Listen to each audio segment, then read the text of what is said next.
All right, let's do it. The Honda Indy Grand Prix of Alabama comes up this week. The fourth race of the schedule for the NTT IndyCar Series right before we get to the month of May and the Indianapolis Motor Speedway. We're going to break it all down for you right here on Burnout Bets, burnoutsports.com. Mike is below me. Mike, welcome back to the show. Let's take a look at these quick odds. Colton Herta plus 520 is the favorite, followed by Joseph Newgarden, Alex Palou, Scott Dixon, and Pato O'Ward.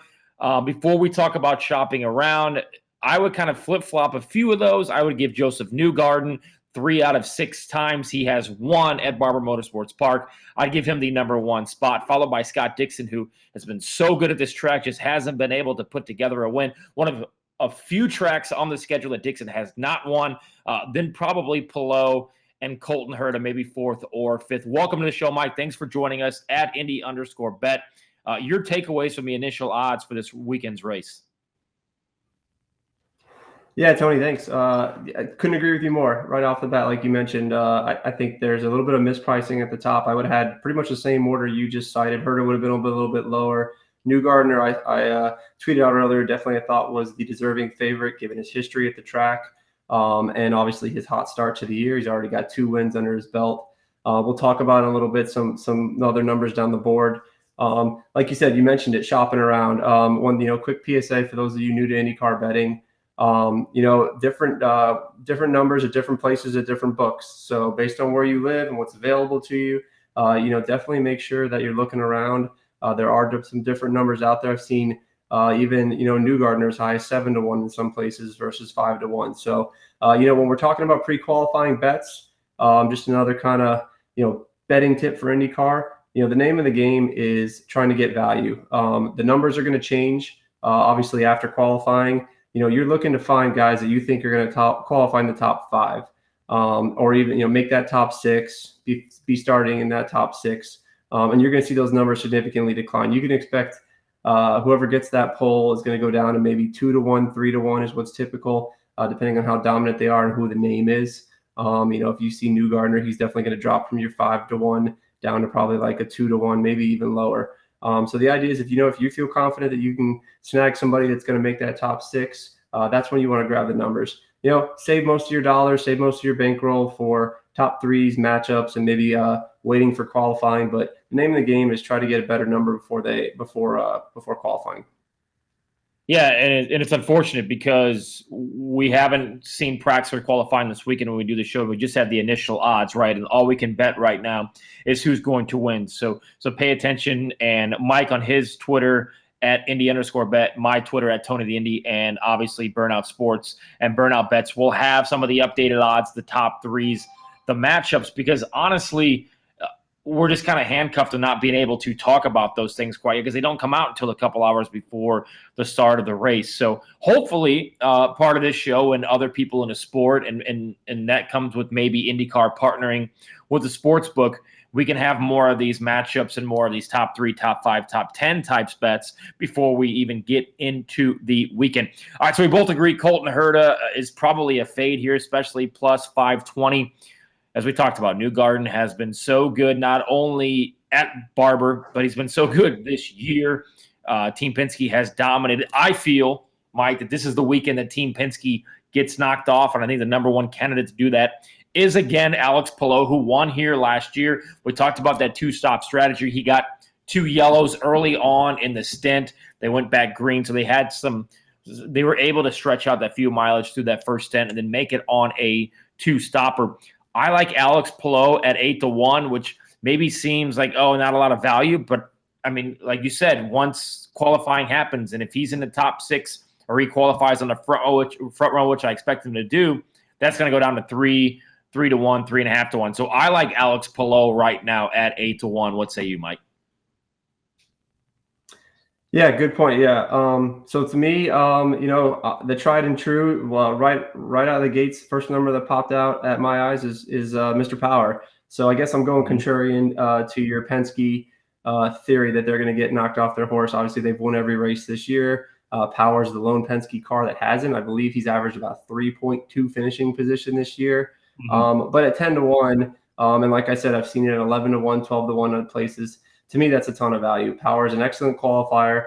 excellent history at this track.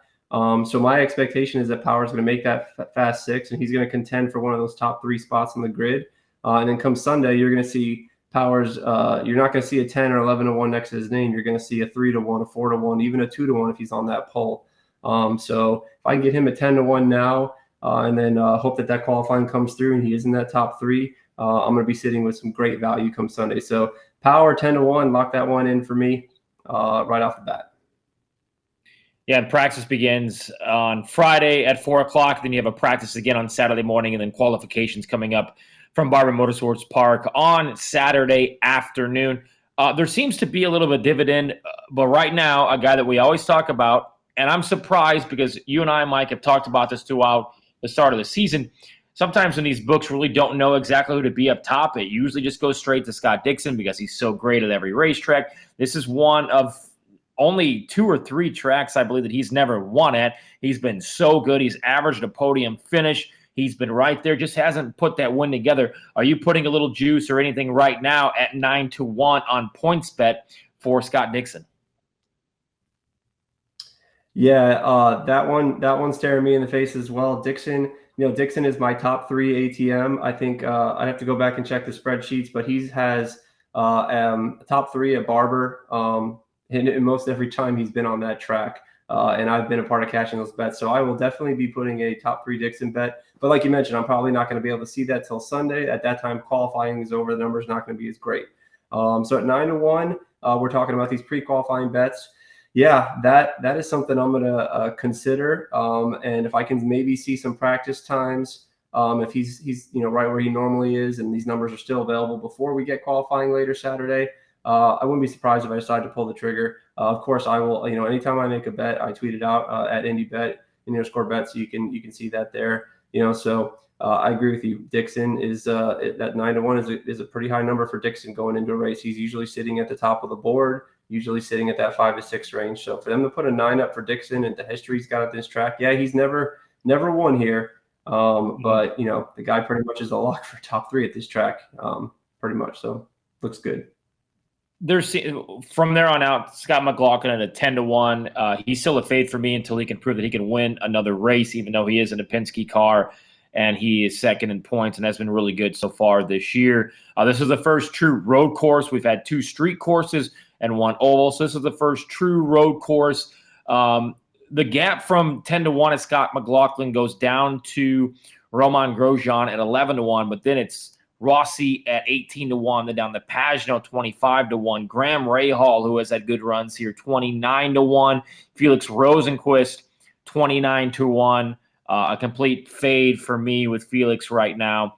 Marcus Ericsson, who I'm always high on road and street course, at 34-1. Rinus VK is also 34-1. You get Elio, who has the average start of 3.8 at Barber. He has won there before. Those all came with Penske. He did not race at this track last year with Meyer Shank Racing, so he is returning to this track for the first time since 2019. They obviously didn't race there in 2020 because of COVID.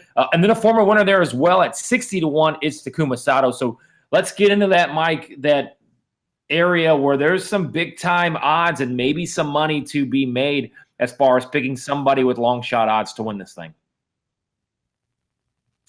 Yeah, Tony, the board really jumps towards this back half. And look, that's just because, the big boys dominate this place and they've got the history. All the top drivers have great history. So, the name of the game is, look, if you think one of these guys can make the top 6, you're going to see significantly reduced odds on Sunday, and you're going to be in a good spot, to maybe hedge a little bit and make some money in other places based on how that qualifying goes out.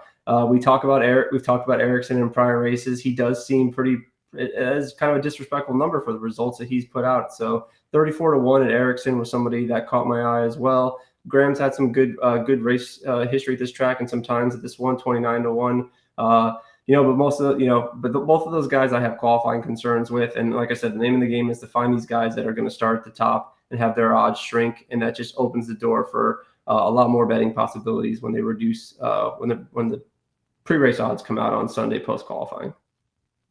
Mike, let me ask you this. Your betting approach to this, are you more of a hedger after qualifying? Do you, if you have that option to cash out, maybe, you've got $10 on somebody who is 28-1, they qualify up front, and you can make $4 or $5 back off of them. Are you somebody who likes to cash out, or is your approach just to kind of hedge it a little bit after you see the qualifying results? Yeah, no, I'm not gonna cash out, especially $10 bet. No, so like it gives you buying power. So for instance, let's say you were to snag multiple times last year. I got Jack Harvey, who had some great qualifying runs at the 80-1, 60-1 mark. And if you're sitting there with a ticket in your hand, say for $10 at 80-1, $800 win right there, it gives you you can lock in some profit maybe, or maybe you're willing to bet some of those guys that are around him that are starting in the top half of the field at lower numbers. And you can lock in some profit of that $800, cut that down to 400 and then spread your bets around with the lower results at the top. Whereas if you don't hit that pre-qualifying big number, you don't have that ability, it makes it hard to, if you spread a lot of bets out at the top of the board, you're not going to walk away with any profit or little to no profit. So it makes it easier to pick your spots, gives you more options on what you can do come Sunday. So again, name of the game is to try to get the best number possible. And before qualifying, obviously we're going to get these larger numbers, these inflated numbers. So we're trying to find those guys that finish in the top 6. Power's my guy. Power is just a qualifying specialist. And obviously I know he has the chops to win any good race. So I'm always looking to get him at a good number. And IndyCar's tough. These guys, they qualify within milliseconds or thousandths of a seconds of each other. And you see some crazy things can happen in qualifying. So it's tough to grab some of these long shots, but hey, if you have a driver you like there and you want to throw $1 or $2 on them, $5 on them, do it before the qualifying happens. If you think it's going to go the way for you, go good for your driver. I am this weekend completely fading Arrow McLaren. They just haven't seemed to impress me so far this year. Rosenquist has qualified well, but he hasn't been able to back that up in the race. I will say this, from the people that I've talked to, Ed Carpenter Racing had a really good test here a couple weeks ago.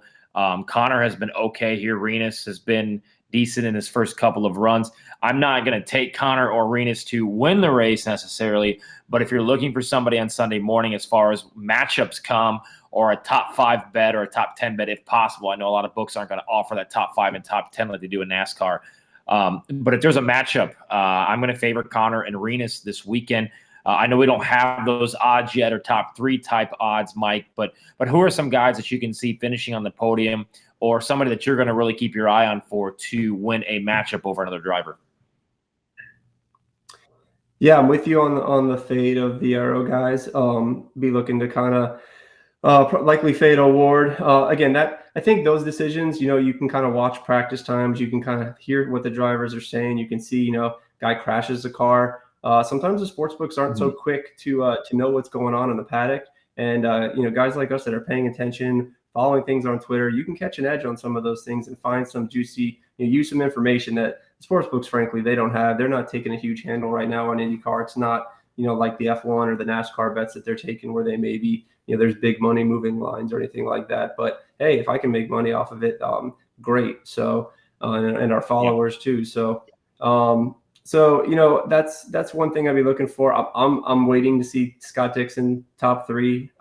You can lock that in for me at this track and really most of the road and street courses on the circuit, maybe not the ovals.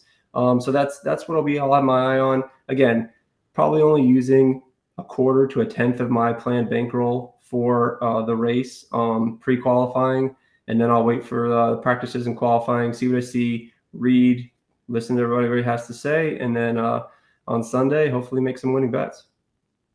Let's say Dixon does qualify inside of that top 6, which he probably will. Bare minimum, he qualifies inside of the top 10.